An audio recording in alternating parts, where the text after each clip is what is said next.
Es šobrīd atrodos Latvijas dzelzceļa vēstures muzejā. Tomēr, lai jūs nemulsina, ka tas fons ir mazliet savādāks nekā tas būtu Rīgā, tad es jau tūlīt piesaku Jelgavu. Jā, arī šeit atrodas Latvijas dzelzceļa vēstures muzeja ekspozīcija. Pie tām, faktiski kā muzejs, Jelgava ir tapusi vēl pirms Rīgas. Mēs zinām, ka šogad Latvijas dzelzceļa vēstures muzejs atzīmē savu 30 gadu jubileju. Tad Jelgavai mums jau drīz būs 42.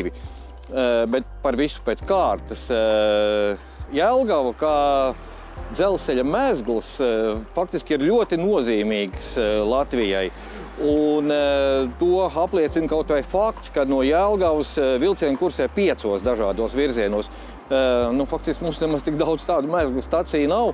Un arī kādreiz Jelgavā bija atsevišķa dzelzceļa nodaļa, faktiski, kas varētu būt eksploatācijas iecirknis, kura tātad faktiski atbildēja arī par visu Kurzemes teritoriju un līdz pat Krustpilī, faktiski Latgalei.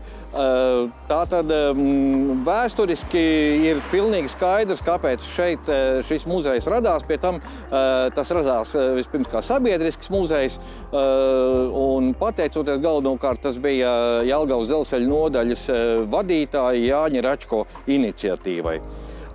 Tādējādi mirklī, kad dzīva dzelzceļa muzejs Rīgā, Jelgava jau bija attīstījusies vairāk kā 10 gadus un arī kalpoja savā ziņā par pamatu krājumam, kas, protams, tiek veidots un arī papildināts šobrīd Rīgā.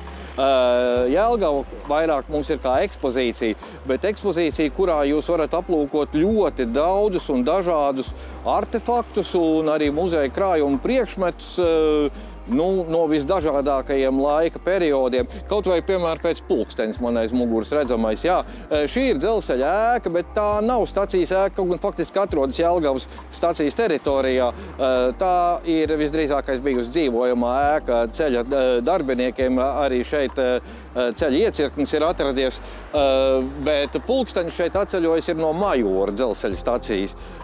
Kāpēc no Majora? Tāpēc, kad 90. gadu sākumā, tad, kad Majora stacijas ēkas liktenis tika izlemts un to bija paredzēts nojaukt, tad pateicoties tā paša Jāņa Račko pūlēm, pulkstenis tika demontēts, pēc tam tā ir tikai ārējā daļa, iekšējā ir iekšā ekspozīcijā redzama, no turienes arī tiek darbināts šis te pulksteņa mehānisms, kas ir vēl 19. gadsimta ražojums.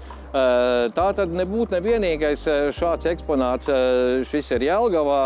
Sakara ekspozīcija stāsta par ļoti plašu laika periodu, kad sakara tikai sāka attīstīties no visprimitīvākā komutātoru, telegrāfa iekārtas un telefonu līdz pat faktiski mūsdienām.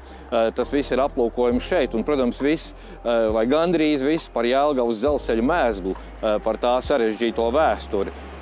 Bet kas būtu turpmāk šīs ekspozīcijas liktenis, par to mēs šobrīd vēl domājam un lemjam. Iespējams, ka te būs arī ļoti interesanta ekspozīcija par dzelzceļniekiem, kā dinastijām un kā profesiju pārstāvjiem, jo dzelzceļnieks tas nav tikai viens amats uz papīra, piemēram, pēc elektromehāniķis. Tas ir kaut kas daudz vairāk, bet to jau īsā video es jums nemācēšu izstāstīt. Atnāciet uz Jelgavu un savu ieskatu jūs noteikti jau gūsiet arī šajās daudzajās dažādajās profesijās.